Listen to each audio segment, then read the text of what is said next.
Hi guys, it's Annie. Welcome back to BloomTV. Today I have an unboxing video for you, and this comprises of these two packages. So one's from Book Outlet, which I ordered on the Boxing Day sale, and I remember seeing a lot of people because I don't think you guys celebrate Boxing Day in America, but we celebrate it here in Britain, and yeah, we had a Boxing Day sale from Book Outlet, and that was really cheap, and I got about 9 books. And I'm not sure if they're all in this tiny package. It doesn't seem like there'd be enough room for 9 books, as well as the tons of paper they usually put in, but we'll see. And then I also have this parcel from Amazon, and this is a pre-order, and I know what it is. I'm not quite sure when this video will be going up, but just know that I'm not assigning it to a particular month, it's just an unboxing haul. And I just want to apologise, I've been feeling a bit down recently, so that's why I'm not like really like not optimistic, like really bubbly, and I'm trying to be like as loud as I possibly can, and just excuse the curl on my eyebrow that I have. I can't really put makeup on it at the moment. So this is the first one. I'm just going to open this Amazon parcel first, and let's see if I can do this. These pulley tabs are absolute shit. They are so awful. Ta-da! Ha ha ha ha! I knew exactly what this was. If you don't know, I'm actually filming this on the 27th. Oh! Okay, well done Amazon, well done. Okay, so just getting rid of this. So the first one is The Mime Order by Samantha Shannon, and oh great. With all this lovely kind of black, I'm not sure if that's... I've had it before from Amazon where books have been, when they've kind of been together, like transported or printed, or like even in the box, they've been kind of a bit, had like transfer of ink onto like the side pages here, the edge of the pages. So this looks like that's happened on the front cover, but it's not too noticeable. It's more noticeable in real life anyway. Enough rambling about this. This is the sequel to The Bone Season by Samantha Shannon, and The Bone Season is a kind of, I did a review of it, so I'll link that below, which is definitely up on my channel at the moment, so you can go watch that if you don't know what it's about. But quickly, it's just a kind of sci-fi dystopian novel, kind of alternate history novel, futuristic novel, set in the year 2059, I believe, in London. But it's kind of an alternate London where clairvoyancy is banned, prohibited, and basically there is this whole underground world of clairvoyance, because they've been forced underground by the laws of Sion, who run London and Great Britain now. And this is the second book, and the first one follows our protagonist Paige Mahoney, who is a dreamwalker, and she works for this underground criminal gang, and we follow her in the first book, and her journey continues in the second one. And this is such a hunk of a book. It's so lovely though. I'll just show you underneath the dust jacket again, as the first book does. I have the first book again in hardcover, and it has the same kind of diagram on the front, and then it's like gold. It's really pretty. And then and then the kind of whole butterfly things continued, and then before the Scion symbol was inside, and now it's the butterfly one. Let's see how long this is. Oh, it's only 500 pages. I think it's not that much longer than the first book, and then it has the thing inside. Samantha Shannon is a really young author. Oh yeah, here are the maps. I knew there was a lot of maps in this one, so I'll just show you one example, which is there. And yeah, I'm just really excited. I'm not going to be getting into this straight away because I actually have a lot of assigned reading for school at the moment, which I've got to catch up on.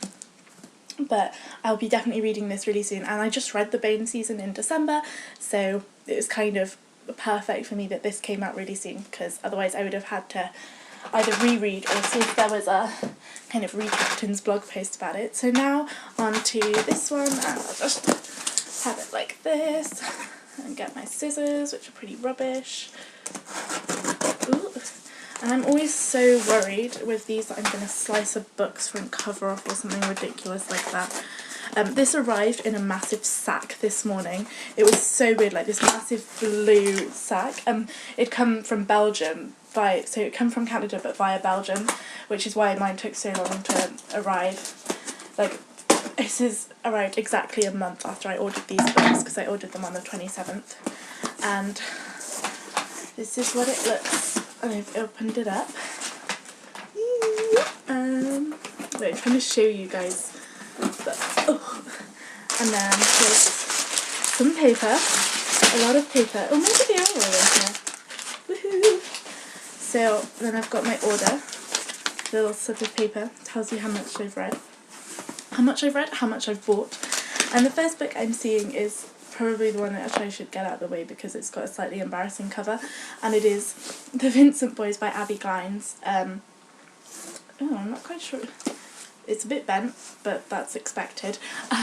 This is a new adult romance novel, and Abby Glines is someone that I actually haven't read before, but a lot of people really love her. I'm not entirely sure. I've had a lot of new adult books for me are quite hit and miss. I tend to have a lot of issues with how relationships are portrayed in them, or kind of, this is a completely separate video, but I tend to have issues with them, and I don't really know what the plot of this is at all, but I know that it belongs to her Rosemary Beach series, and I know Abby Glines is really popular, and this was on Book Outlet for quite cheap, so yes. And this is published, I was going to say, most of the time new adult books can be quite expensive, so I decided to pick this up while it was fairly cheap. So that is the second book I got, and then I am seeing this book, which is Various Positions. Oh, that printing of the cover is weird. It's like off-centre, and it didn't look like that on the thing. Oh, this is such a lovely book, apart from that though.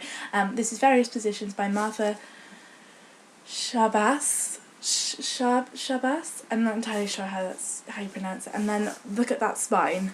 That is so beautiful. It's got this diagram, and it says A Globe and Mail Best Book, and this is a young adult contemporary novel, but it is about a girl who does, I think she enters into quite a prestigious ballet school, either in Canada or in America.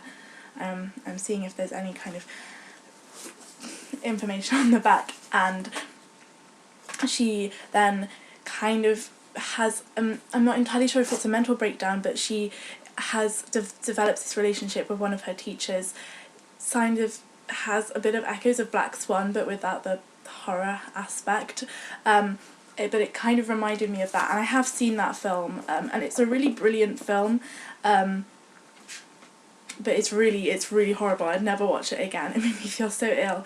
But it was a really good film, and if you don't know, I danced for how long did I dance for? For about 10 years on and off, ballet, and I still am interested in it, and it's something that I still have a really massive interest in, and I kind of want to read more books about it, but I'm kind of a bit like, it's a genre that I'm kind of a bit wary of at the same time. But I saw this on Book Outlet, and I really liked the cover, and I'm just going to see how this is. And yeah, I'm not really sure what that's going to be like. And then the next book I have here is Jane by April Lindner, and as you can, this is just such a beautiful cover. I've actually eyed up this book quite a few times. I've seen the paperback in foils, and this is a retelling of Jane Eyre, but it's a modern retelling, and I've only ever read retellings of Jane Austen's books, never any Bronte or any other classics, and I'm just, oh, it also has deckled edges, that's exciting, and ooh, it's got like pink end pages, which I just really love this cover. I think it's so pretty, and then on the back it's there. And this one is when I think she's a kind of a young nanny, and she goes to work for Mr. Rochester, is kind of presented as a rock star in this book, and that kind of sounded, I was a bit like, oh, that could be really cheesy, but we're gonna see how this is, and I wouldn't really have bought this full price. So when I saw it on Book Outlet, I was kind of like, well, that's the perfect excuse to read it, and yeah, I'm quite excited because, as I said, I haven't read any Jane Eyre retellings. I have heard mixed things about this, but we'll see, and yeah, I'll let you guys know how it is. And then the next book I got is this one. Ooh, this is such a nice cover. And it is Shadowfell by Juliette Marillier. This is a YA fantasy novel, high fantasy novel, and I have heard so many good things about Juliette Marillier. I've heard that she's a really great author, and she's like a really popular high fantasy author, and one of my reading challenges reading goals this year was to read more kind of really classic women high fantasy authors like Robin Hobb and Tamora Pierce, or Tamara Pierce, and this kind of, and Juliette Marillier, she's kind of known for writing kind of books with Celtic influences, so this is exciting. And I don't really know much about this, but I think the main character has to escape her homeland, but don't quote me on that, I'm not entirely sure. And I just really wanted to read something by her. They also had Wildwood Dancing, or Wildwood, I can't remember what it's called, but one of like the first book in that Wildwood series, and I was kind of debating whether to pick that one up instead, but I decided to get this one, and I'm really excited to read this soon. And they also have the second one on Book Outlet, so if I enjoy that, I'm going to try and read this soon to see then if I should get the second one as well, because I always love a good series. And then the next book I have is Snapshot by Angie Stanton, a Jameson Brothers novel. These are, well, this has got like a really actually weird sticker price tag on the back. This is a contemporary novel. I haven't really heard anything about these, but I really love these covers. And also, if I can find, I also bought this one, A Rock and a Hard Place, a Jameson Brothers novel by Angie Stanton. Can't remember, these are like a companion series. Oh, Abby Glines has blurbed them. Okay, so this, and I can't remember if these are new adult or YA, but they're just basically romance novels with a music element, and I'm always up for something like that, and I just thought they'd be kind of nice and light. And the third one in the kind of companion trilogy is coming out soon, and they look really nice together. Like, that's a really nice kind of shade of blue, and I just really love the covers. I'm not sure which one I should read first. If you know, that would be great if you could tell me, but I'll just have to look it up on Goodreads. So yeah, I got these two, and I'm probably really excited to read those because I haven't really heard much, so I'm excited about that. And then the next book is the book that I've actually already read, but I decided I didn't own, and it is Siege and Storm by Leigh Bardugo. I've read the whole Grisha trilogy. I finished it last year. I read the final book when it just came out, and I really, really enjoyed this trilogy. I didn't love the ending. I know a lot of people had mixed feelings about the ending. This one was probably my favourite, and I didn't actually own this one or the first one because I got them from the library. But I wanted to get the American copies, like American editions, because they released the third book like in a tall paperback version, and I thought instead of buying Siege and Storm and Shadow and Bone in the UK paperback where there'd be a larger height difference, I'd buy them in the American paperback because I thought they either would be the same height or only slightly shorter, and I don't know, that logic seemed logical to me. What a sentence. So yeah, I've really enjoyed this, and also the US editions are so much nicer in my opinion. They have these headers, and I don't remember those being in the UK editions, and the only thing that I was a bit like, also it has the map. The UK edition doesn't have this map in it, if I can remember correctly. And I just really love these books. They're like a high fantasy young adult series kind of with Russian elements, and I just love the characters and love the premise for these books. And yeah, I'm just really excited to own this, and I'll also be buying Shadow and Bone hopefully in the future, so that will be a completed series for me. And then I have some more paper which I hadn't taken out earlier, and actually all my books are in this order, which I'm so surprised they fitted 9 books in. And then the penultimate book I have is Deborah Mitford, Duchess of Devonshire, Wait for Me, and it just says Memoirs. If you don't know who Deborah Mitford is, she is part of the aristocracy in England, and she actually just died in 2014 or 2013, I can't exactly remember, but it was towards the end of the year. And she was the last surviving member of the Mitford sisters, who were a group of sisters that were kind of most prominent in 1930s and 1940s England, but all over kind of the Western world really. And they were a group of very different sisters who were quite famous for not... They were kind of... I don't really know. They didn't... Nancy was kind of probably the most famous, and she was a novelist. I haven't read any of her work, but I really, really want to. And then they were all kind of involved in politics. One of them was very involved and was a really avid Nazi supporter. And then there was another sister who was very conservative. Like, they were quite a lot... they were very opposed politically, but they were a really interesting family, and I'm really fascinated by them. And they also wrote a lot of letters. You can buy their letters, you can read so many autobiographies about them, and they basically just did a lot of interesting things, albeit some of them had slightly dodgy political views. But Deborah was the youngest one. She was the one that I believe wasn't very involved in the politics. She didn't really have that interest in politics, and she married the Duke of Devonshire, as the title, like, she was the Duchess, so I presume she married the Duke. Although,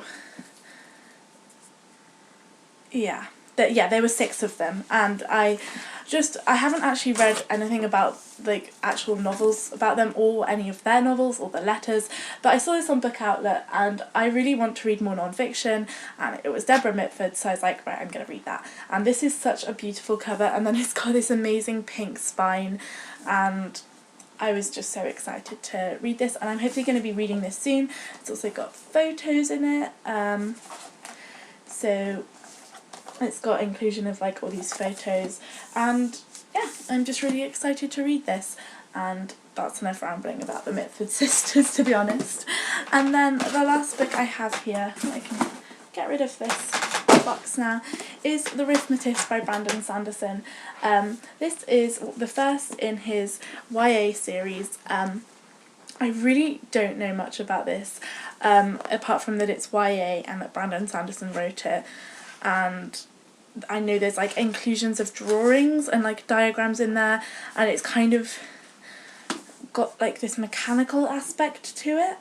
I know it's the first in a series, and I've read the Mistborn, all the Mistborn books that are published currently, so that's the first Mistborn trilogy, and then the Alloy of Law. I've read all of those, but I really, really love them. Brandon Sanderson is one of my favourite fantasy writers, and I saw this on Book Outlet and was like, I'm definitely going to pick this up, and I want to pick up more of his work, and I'm hopefully going to be participating in Year of Cosmere, which I'll link down below. It's kind of a year-long readathon of all of Brandon Sanderson's completed works, including his novellas and short stories.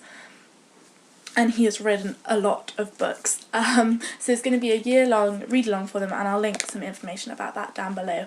And I think this is one of the books, there's like a month dedicated to this and Steelheart, and this isn't actually part of the Cosmere universe, which is what Brandon Sanderson's, all his fantasy novels take place in, like high fantasy novels. That's like the kind of universe they all take place in, and they're kind of interlinked. All the series are interlinked in strange ways, and the more you read, apparently, the more you can see those connections.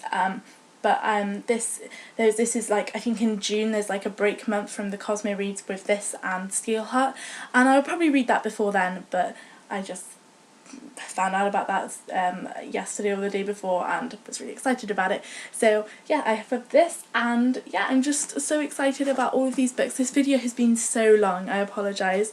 It's just really exciting. I haven't been waiting for these books for quite a long time for them to arrive. So I hope you enjoyed this video, and I'll see you all soon for another one. Bye!